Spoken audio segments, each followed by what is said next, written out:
Next, number 3, comes the defection, the number 3 event. We go and find out about the defection in 2 Thessalonians chapter 2, verse 3, where here it says, "Let not any completely deceive you in not one manner, for unless a defection should come first." This is Paul writing this. There's going to be a defection. Now it's interesting because earlier it talks about an assemblage, which we're going to go into later, our assemblage, but first comes a defection. So I believe this is the next stage of the eschatological timeline. Israel is now a nation, and the end of the time of the nations has come as far as I can see. Then we switch over to the Christians, and we see that a defection is to happen. And when we go and look at the world as it is today, when I see the things that are going on, I cringe because they're so horrible, ungodly. And I look at the churches, and a lot of them are closed up, and they're ones that aren't. Half of them don't teach the Bible. They just go into fellowship and singing praise songs and so forth. Sort of sad. But then we had the COVID episode a year or so ago, where a lot of churches were shut down and caused them later not to reopen. We see here in The Guardian, written by Adam Gabbett, January of 2023, losing their religion, why U.S. churches are on the decline. As the U.S. adjusts to an increasingly non-religious population, thousands of churches are closing each year, probably accelerated by COVID.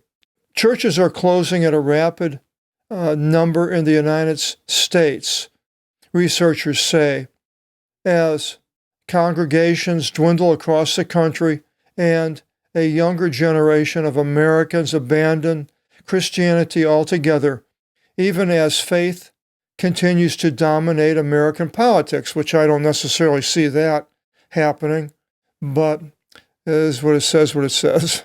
As the U.S. adjusts to an increasingly non-religious population, thousands of churches are closing each year in the country. Of course, there's quite a few opening also. So you could have, I think it's maybe only 1/3 are closing of the other ones are being, new churches are coming in of the 1,000. A figure that experts believe may have accelerated since the COVID-19 pandemic. The situation means some hard decisions for pastors who have to decide when a dwindling congregation is no longer sustainable. But it has also created a boom market for those wanting to buy churches. They even open restaurants in some of these abandoned churches. Here we see in Christianity Today, an article by Daniel Silliman in April of 23. 18 Christian colleges closed since the start of COVID-19. Enrollment numbers, financial challenges, and the pandemic spelled the end.